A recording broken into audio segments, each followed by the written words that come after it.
अवश्य आते हैं, आज भी आए, रूप बदल के आए हैं, स्वामी शंकराचार्य बनकर आए। लेकिन भोलेनाथ चाहे जितना भी रूप बदल ले, अपने गलों को नहीं छोड़े। गले में नाग है, कान में बिच्छू, नाक में काता। आ गए महाराज, अलग जगाते हैं मैया के दरवाजे पर। मैया द्वार बाबा के स्वरूप को देखकर घबरा गए।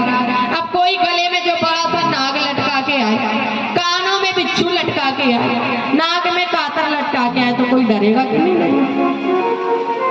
मैया भागी भागी भीतर गए। एक थाली में सोने चांदी के सिक्के, हीरे मोती लेकर आई। बोल लो बाबा दानवान। बाबा बोले मैया जी दानवान हमको नहीं चाहिए, हम कैलाश से आए। हमारे गुरुजी ने कही कि नंदरानी के लाला भयो है, भाई आशीर्वाद दे आओ, तो तुम्हारे लाला को आशीर्वाद दे बेटा। यहाँ लाओ, लाला का दर्शन कराओ, हम आशीर्वाद दे। मैया हाथ जोड़ के बाबा क्षमा करो मुझको, लाला को दर्शन तो मैं ना करा सकता। क्यों मैया?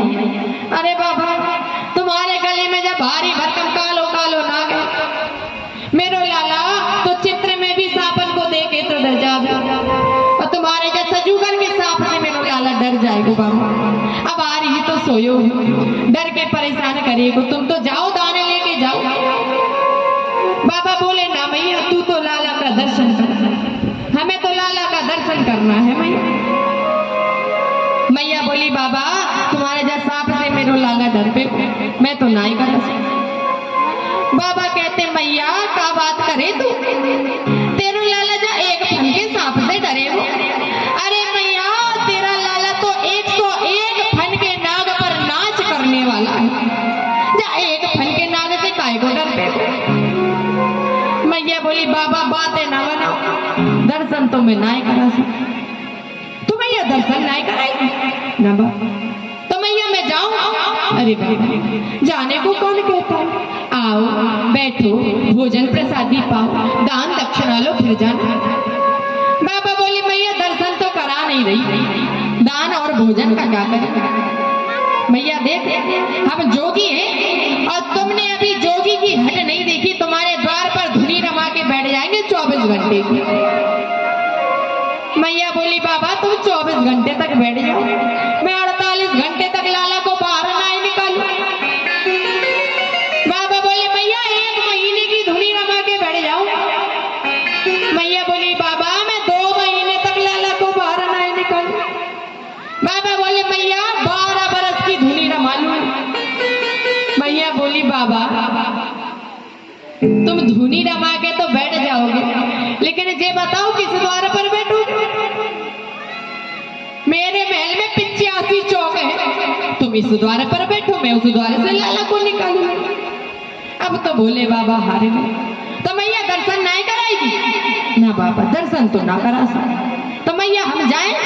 अरे बाबा भोजन करो, दक्षिणा लो, फिर जा। बाबा बोले मैया दर्शन तो करा नहीं रही, हमें नहीं चाहिए दक्षिणा, हम तो चलो। बोले बाबा उदास होकर जाने। इधर पालने में पड़े पड़े प्रभु विचार करते हैं कि मैया तो दर्शन ही ना करा रही, अब क्या करें? तो आज जैसे ही जाने लगे भोलेनाथ, इधर प्रभु पालने में पड़े पड़े जोर जोर से रोने लगे, वाह वाह करके महाराज रोने लगे। अब मैया दौड़ी दौड़ी गई, लाला को गोद में उठाती है, दुग्ध पान कराती है, पालना झुलाती है, सिर पर हाथ फेरती है, लेकिन लाला तो रोए जा रहे, रोए जा रहे, रोए जा रहे, चुप ही ना हो।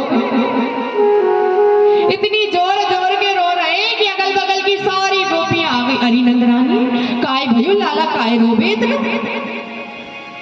नंदरानी बोली अरे सर अब आ रही तो चौको भलो सो रहे हो, अभी उठे तो रोवे जावे, चुप ही ना हो। गोपियां बोली नंदरानी काऊ की नजर तो नाए लग गई लाला को।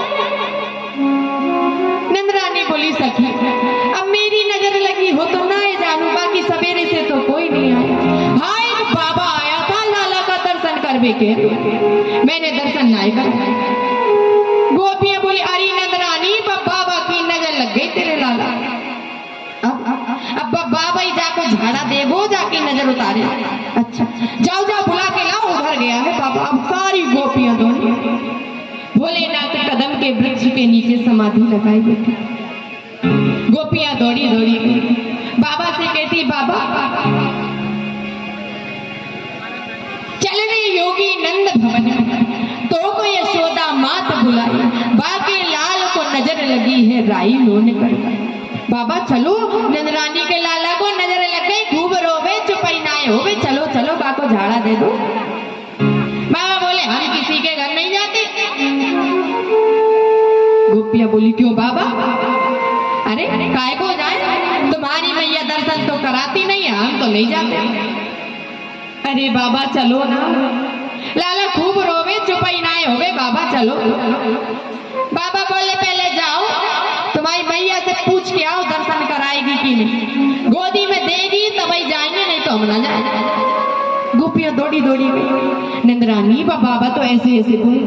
अब लाला रोए जा रहे, मैया परेशान। अरे हाँ बुला लाओ, बाबा को दे दूंगी, लाला को दे। गोपियां दौड़ी दौड़ी, आज भोलेनाथ आते, मैया लाला को गोद में लेकर के सामने भोलेनाथ। अब मैया गोद में लाला को ली, बाबा से कहती लो बाबा लाला को झाड़ा दे दो।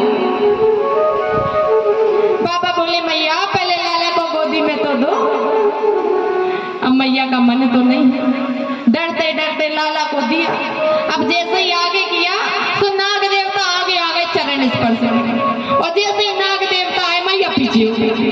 अरे बाबा तुम तो दूर से ही झाड़ा दे दो ना। मैया बात भई थी पहले कि लाला को गोदी में देगी, गोदी में दे तो ही झाड़ा दे। तो बाबा एक काम करो, तुम्हारे जब सापन से बात करो कि जब पीछे हो जाए। प्रभु कहते नाग देवता क्यों परेशान करते, पहले हमें तो दर्शन कर लेने दो, तुम भी कर ले। प्रभु की आज्ञा आज नाग देवता पीछे हो, लाला प्रभु की गोद में आते। अब जैसे ही भोलेनाथ की गोद में आए भगवान बिल्कुल चुप। अभी तो जोर जोर से वाह वाह करके रो रहे थे, अब बिल्कुल चुप। मैया बड़ी प्रसन्न, अरे लाला चुप हो गया, लाला तो लाला को फट से गोद में। अब जैसे ही मैया के पास आए तो महाराज फिर वाह वाह करके रो रहे। अब बाबा की गोद में जाए तो चुप, और मैया की गोद में जाए तो रोवे। मैया बड़ी प्रसन्न, बाबा कछु ऐसा कर दो कि लाला मेरी गोद में आए तब भी यहाँ से रोवे ना। बाबा बोले मैया ये तो तभी होगा जब तुम एक प्रतिज्ञा लो। कैसी प्रतिज्ञा? मैया तुम अपने घर में भोलेनाथ का एक मंदिर बनाओ, और उसे ऐसे स्थान पर बनाओ कि जब लाला को स्नान कराओ तो स्नान का जल भोलेनाथ के ऊपर से होकर जाए। मैया ने प्रतिज्ञा ली, तब से भोलेनाथ का एक नाम नंदेश्वर महादेव पड़ गया। अब लाला बिल्कुल चुप हो गए। बाबा जाने लगे तो मैया कहती बाबा मोको तो ऐसा लगे कि लाला का दर्शन करवे ताई तुमने ही कछु टोना क्यों लाला।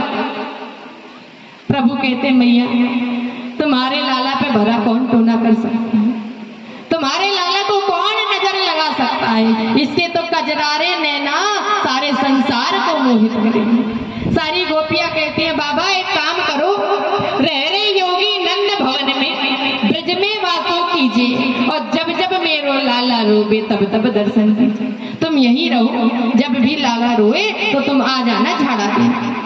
बाबा बोले भैया चिंता